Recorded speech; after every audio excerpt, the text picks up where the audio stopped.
Hi friends, welcome to project management session. ఈరోజు మన topic ఏంటంటే difference between the risk and issue in project management. ఇది చాలా చాలా ఇంపార్టెంట్ క్వశ్చన్. ఇంటర్వ్యూస్లో ఖచ్చితంగా ఇంటర్వ్యూర్ అడిగే ఛాన్సెస్ 100% ఉంది. సో అలా అడిగినప్పుడు డెఫినేషన్ ఆఫ్ రిస్క్ ఏం చెప్తారంటే the potential future problem that can impact the project either positive or negative అని చెప్పండి. ఇంకా డిఫికల్టీగా అనిపిస్తే something that might happen in the future and could effect the project either positive or negative అని definition చెప్పండి. మీకు ఏది ఈజీయో అది యూస్ చేసుకోండి. దానికి ఎగ్జాంపుల్ అని అడిగినప్పుడు ఏం చెప్తారంటే example bad weather might delay material delivery. అసలు రిస్క్ అంటే ఏంటంటే ఏదైనా ఫ్యూచర్లో వచ్చే ప్రాబ్లం వల్ల మన ప్రాజెక్ట్కి ఐదర్ పాజిటివ్ అయినా అవ్వచ్చు లేదా నెగిటివ్ అయినా అవ్వచ్చు. ఇప్పుడు నేను ఒక ఎగ్జాంపుల్ చెప్పాను కదా, bad weather might delay material delivery అని. సపోజ్ మనం ఉన్న ఏరియాలోని బికాజ్ ఆఫ్ రైనీ సీజన్ వల్ల ఏదైనా డిఫికల్టీ రావచ్చు మనకి. ఏమని, మనకు రావాల్సిన స్టాక్ మేబీ డిలే అవ్వచ్చు అని. సో డిలే అవ్వచ్చు అనేది ఉంటుంది కదా, అది పాసిబిలిటీస్. ఐదర్ దానివల్ల మనకి నెగిటివ్ అయినా అవ్వచ్చు, ఒక్కొక్కసారి పాజిటివ్ అయ్యే ఛాన్సెస్ కూడా ఉంటుంది. This is the first best example. Another example ఏంటంటే there is a chance that a key team member may leave during the project. మన ప్రాజెక్ట్లో వర్క్ చేస్తున్న పర్సన్ అందరికంటే చాలా ఇంపార్టెంట్ వెల్ ఎఫిషియెంట్ పర్సన్, వాడు వెళ్ళిపోదామని ఏమైనా ప్లాన్ చేసుకుంటున్నట్టు మనకి ఏమైనా టీం వల్ల మనకి ఏమైనా తెలిసింది అంటే అది కూడా మనకు ఒక మంచి రిస్కే అవుతుంది. సో నెక్స్ట్ రిస్క్ గురించి అడిగే క్వశ్చన్ ఏంటంటే weather risk is good or bad for a project అని మనం అడుగుతారు. అడిగేటప్పుడు మ్యాక్సిమం అందరూ గుడ్ అని చెప్తారు. ఎందుకంటే సపోజ్ మన ఎగ్జాంపుల్లో ఒక పర్సన్ వెళ్ళిపోదాం కంపెనీ నుండి అని so and so team members నుండి మనకి ఇన్ఫర్మేషన్ వచ్చింది. సో అది కూడా ఒక గుడ్ రిస్కే. ఎందుకు గుడ్ రిస్క్?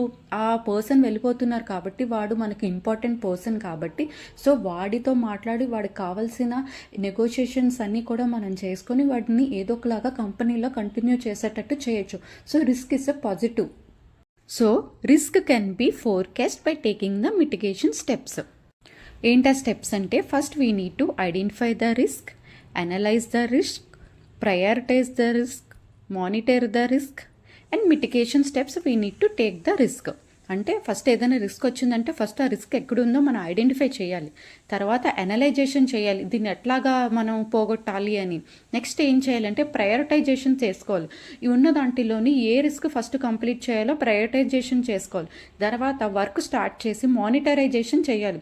వెదర్ మనం ఆ రిస్క్ని పోగొట్టేలా ఉన్నామా లేదా మనం కంటిన్యూగా మానిటర్ చేస్తూ ఉంటాం. And finally will take the action steps to control that risk. So ఇవన్నీ కూడా రిస్క్ మేనేజ్మెంట్ స్టెప్స్.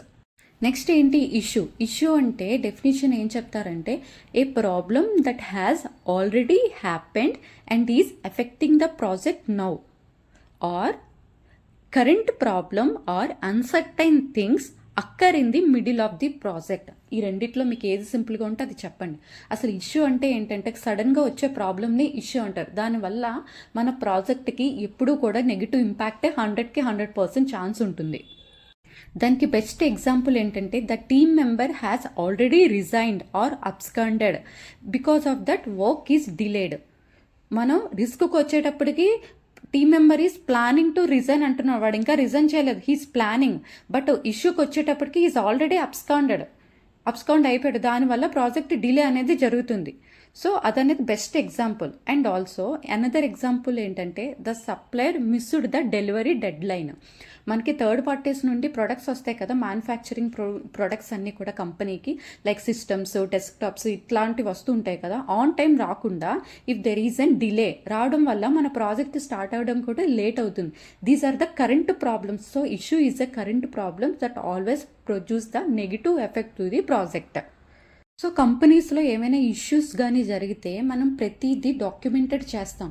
సో ఆ డాక్యుమెంటేషన్నే ఏమంటారంటే ఇష్యూ లాగ్ అంటారు. సో ప్రతి ప్రాజెక్ట్లో వచ్చే ఇష్యూస్ అన్నీ కూడా ఆ లాగ్లో మెన్షన్ చేస్తారు. ఎవ్రీ వీక్ అండ్ మంత్లీ దాన్ని రివైజ్ చేస్తూ యాజ్ పర్ ప్రయారిటీ తీసుకొని ఆ ఇష్యూ లాగ్స్ అన్నిటినీ కూడా క్లియర్ చేస్తారు by raising a tickets. So tickets అన్నీ రైజ్ చేసి ఇష్యూస్ అన్నీ కూడా రాసి చేస్తే మనకు ఒక టీమ్ అనేది జాయిన్ అవుతారు. ఆ జాయిన్ అయ్యి ఆ టీం మన ఇష్యూస్ అన్నిటినీ కూడా సార్ట్అవుట్ చేస్తారు. Maximum issues are very difficult to sort out because it can occur సడన్గా జరగడం వల్ల సార్ట్ అవుట్ అవ్వడానికి కొంచెం టైం పడుతుంది. and also always gives a negative impact to the project. Friends, ఈరోజు వీడియోలో మీకు ఎటువంటి డౌట్స్ ఉన్నా కూడా కింద కామెంట్ బాక్స్లో మెన్షన్ చేయండి. అండ్ ఆల్సో కొత్త టాపిక్స్ ఏం కావాలన్న ప్రాజెక్ట్ మేనేజ్మెంట్లో కింద కామెంట్ బాక్స్లో మెన్షన్ చేస్తే నెక్స్ట్ మనం అది అప్డేట్ చేయొచ్చు అదే టాపిక్స్. అండ్ ప్లస్ మీరు ఏమైనా ఇంటర్వ్యూస్ అటెండ్ చేసేటప్పుడు మీరు ఏదైనా ఆన్సర్స్ కానీ చెప్పలేకపోయినా, ఒక క్లయింట్స్ డిఫరెంట్గా ఇంటర్వ్యూస్ అడిగినా కూడా ఆ క్వశ్చన్స్ అన్నీ కూడా మీరు నోట్ చేసుకొని కింద కామెంట్ బాక్స్లో మెన్షన్ చేస్తే మన నెక్స్ట్ టాపిక్స్లోని అవన్నీ కూడా మనం కవర్ చేద్దాం.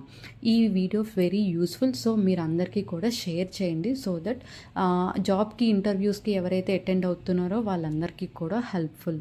Thank you friends.